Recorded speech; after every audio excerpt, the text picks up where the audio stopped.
Sir ये जगह कौन सी है? ये जगह वो है, देखो इस किले को एक तो डोडागढ़ या दूल्हागढ़ भी कहा जाता है।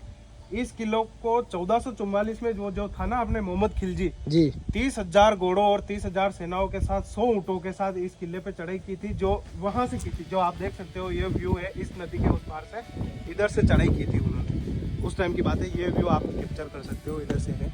यहाँ एक अंधेरी बावड़ी भी है, जो राजा रानी की अंधेरी बावड़ी जो नीचे बताई गई है। आइए वो भी दिखाते हैं आपको। ये वही रास्ता है जहाँ से मोहम्मद खिलजी ने मतलब चढ़ाई का वो किया था, जहाँ से चढ़ाई की थी। और नीचे जो ये बावड़ी है राजा रानी की, मतलब वो पुरानी बावड़ी, जिसको हम आपको दिखाने लेते हैं। आप आइए। मतलब इस किले में वीरांगनाओं ने जौहर भी किया हुआ है एक साथ। और 2013 में इसको यूनेस्को में शामिल कर लिया गया है, इस किले को वर्ल्ड हेरिटेज में। वर्ल्ड हेरिटेज में यूनेस्को में। इस बावड़ी का बहुत पुराना महत्व है, राजा रानी यहीं से पानी पीते हैं। बहुत गहरी है, बहुत गहरी, आगे तक आप जा नहीं पाएंगे, कचरा है। अगर बहुत सुटेबल जा सके हो तो देख लो। सर ये जंगल बहुत ही डेंस लग रहा है। हाँ आगे भी बहुत बहुत गहरी है। ट्राई मारते हैं। अब आप किले के लास्ट आखिरी छोर पे आ चुके हैं। ये है राम बुर्ज, जो आप देख सकते हो। उस साइड से मैंने आपको दिखाया था कि जो घोड़ों ने 30,000 घोड़ों ने चढ़ाई करी थी। चढ़ाई करने के बाद वो इधर से घुस के राम बुर्ज को ध्वस्त करते हुए वो सेना आगे बढ़ी थी, जहाँ उन राजाओं का, अभी आप पीछे देखेंगे एक मैदान आएगा, वहीं पे युद्ध हुआ था, जहाँ पे राजा वीर गति को प्राप्त हुए थे। वो जगह हम आपको आगे दिखाते हैं।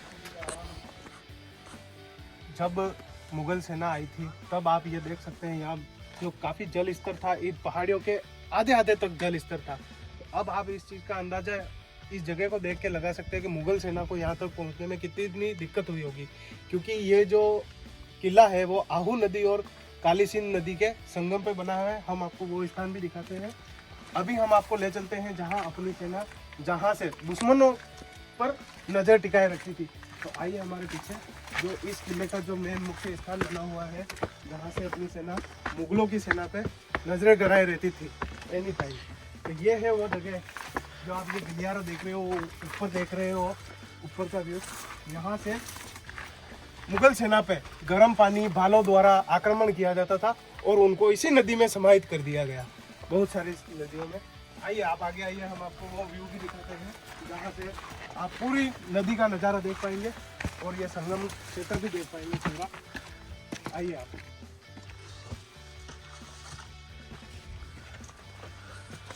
यहाँ आइए। मुगल सेना जब चढ़ाई कर रही थी 30,000 हाथियों को लेकर, मैंने एक रास्ता आपको पीछे दिखाया था, एक इधर दिखाया था। ये जो है वो नदी, यहाँ पे सामने जो आप पहाड़ देख पा रहे हैं, सामने उस पहाड़ से इस किले पे आक्रमण करने की कोशिश की गई, लगभग तोपों वगैरह से, जिनकी रेंज, मतलब ये जो एरिया आप देख पा रहे हैं ये 2 किलोमीटर का एरिया है, नदी की फैलाव क्षेत्र। इसमें से इस किले पे भी हमले हुए थे, अपनी सेना ने भी आक्रमण किया था। तो काफ़ी जो मुगल सेना थी वो इस नदी में ही बह गई और इस नदी में ही ढह गई, और बाकी फिर पीछे से भी आक्रमण हुआ है। अब हम आपको दिखाते हैं इन दोनों नदियों का मेन संगम। ये आप जो देख पा रहे हैं ये है आहू नदी। ये आहू नदी इधर से आ रही है उस किले के पीछे की तरफ से, और आप आगे आइए, उनका संगम यहाँ होता है। कौन सी नदियों का संगम होता है? आहू और काली सिंध नदी, दोनों नदियों का यहाँ संगम है। ये आप देख पा रहे हैं, बहुत लंबा चौड़ा मैदान है। उस टाइम नावें वगैरह भी नहीं होती थी, पेड़ों को काट के वैसे बना के डंठलों पे होता था काम। अब हम आपको गागरोन किले का जो द्वारकाधीश मंदिर है, जो बाद में मतलब राजा का पुराना निर्माण करवाया गया था, बाद में इसको थोड़ा बहुत डेवलप किया गया है, उनके आराध्य देव मानते थे, जिसका हम आपको दर्शन करवाते हैं। आइए आप देख लीजिए। सन 1400 में ही सही ये किले में मंदिर द्वारकाधीश का बना हुआ है। यहाँ के राजा जो शासक रहे हैं बीच में, उनके आराध्य देव माने जाते थे, उन्होंने इसका निर्माण करवाया था द्वारकाधीश की तरफ।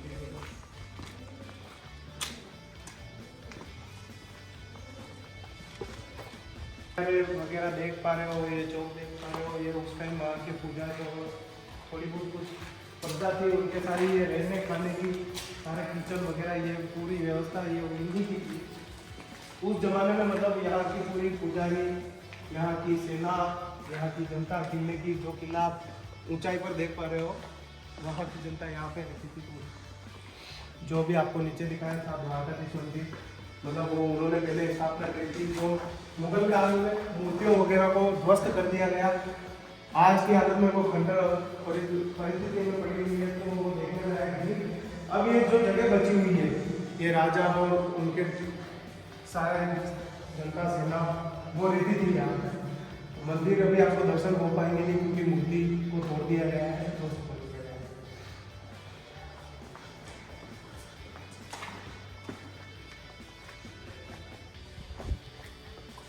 ये अलग अलग टाइप के नाम लिखे हुए हैं।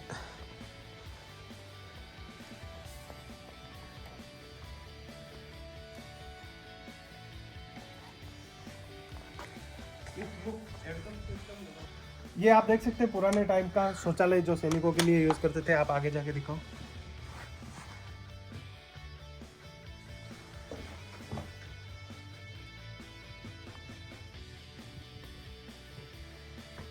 जो छतों में गड्ढे किए गए हुए हैं, ये उस टाइम रूमों में वेंटिलेशन का काम करते थे। ये आप देख पा रहे हो, एक यहाँ है, एक वहाँ है, एक पीछे है।